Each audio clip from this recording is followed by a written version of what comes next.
Couple of quick items I forgot to add in about the 101st Airborne I thought might be of interest to someone. After the exercises and Cuban Missile Crisis and so forth, during the time we had an excellent opportunity for training, we went on a second one of these trips to the North Carolina, South Carolina area.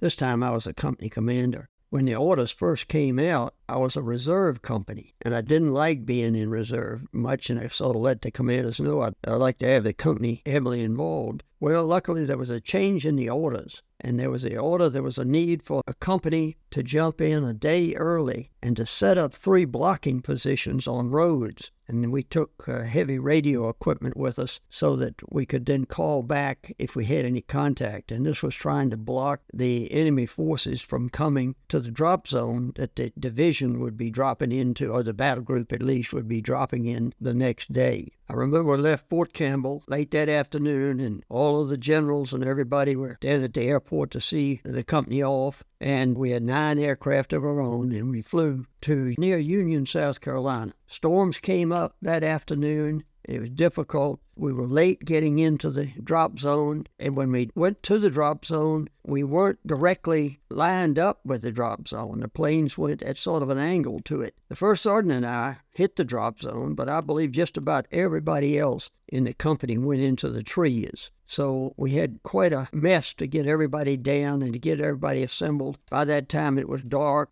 We did not have the assembly aids for a night assembly, but they came together, no injuries at all. But the one guy that was attached to the company that was carrying this large radio to division that we had gotten in to keep them informed on what was going on these 3 blocking positions was injured. During that night that we were on those blocking positions for the battle group to come in the next day, we did not have any contact with the enemy forces in that area that night. And so early the next morning, we moved toward the main drop zone where the rest of the battle group was. And there, our troops were really exhausted by that time. So we did go into reserve for a day or so. It was a good 10 days of maneuvering in North Carolina, South Carolina, mainly for our unit around the Union, South Carolina area. At the conclusion, we moved to Greenville, South Carolina, where aircraft would take us back to Fort Campbell.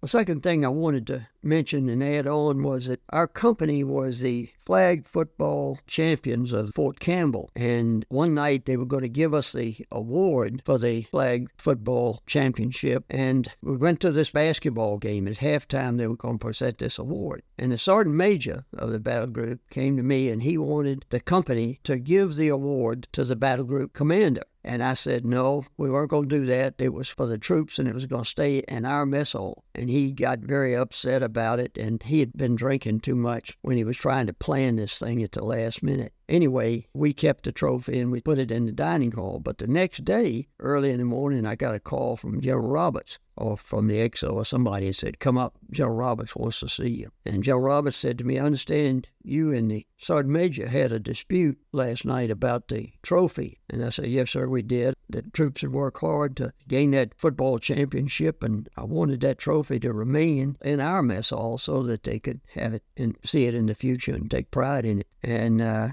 he listened to that, and he said, well, you and the sergeant major should have worked that out in advance. I said, sir, I didn't know anything about it. And he sort of pushed at me a little more for not being more cooperative with the sergeant major. And I said, sir, the sergeant major was drunk. And he was drunk. And Colonel Roberts had great big hands. He was a big, tall guy. And he pointed his hand at me, started waving his finger and waved it in my face. And he said, shame on both of your houses. Then he said, that's it. And I left the room.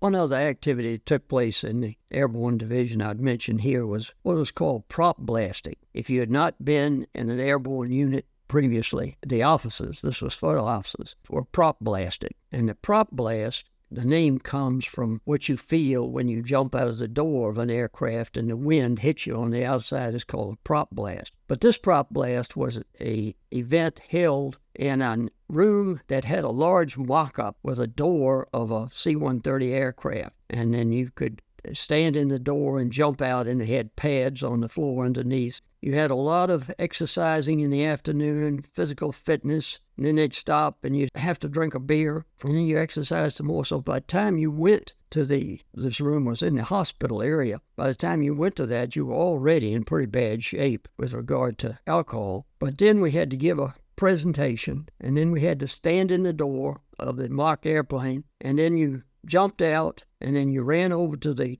desk where the commander was, and you saluted and said you were reporting for duty. And then they brought out this thing called a sink grail. It was a big silver urn, and you tipped that back, and it had in it a drink that was made up of alcoholic beverages from all of the countries in which the 506 had been in battle. And so you took that big sip, and then you were a member of the Airborne and the 506. One other thing is worth noting in the history of the Sink Grail. The 506 was the first unit to get to the Eagle's Nest, which was Hitler's home in southern Germany. So when they got in there, they took the silverware, and they had the dining room table that Hitler used, and they had the silverware melted down and made into the urn or the grail, and they took the legs off of the table and had it put together so it was a base for the urn, and probably the thing's about 30 inches high. It had handles on it which were from reserve parachutes that were used at Normandy, and there's one on the wall of my office, and you can see what that handle would look like if they cut it off and attached it to the side. And finally, there were the jump wings of Colonel Sink. Colonel Sink was the commander of the 506 throughout the war.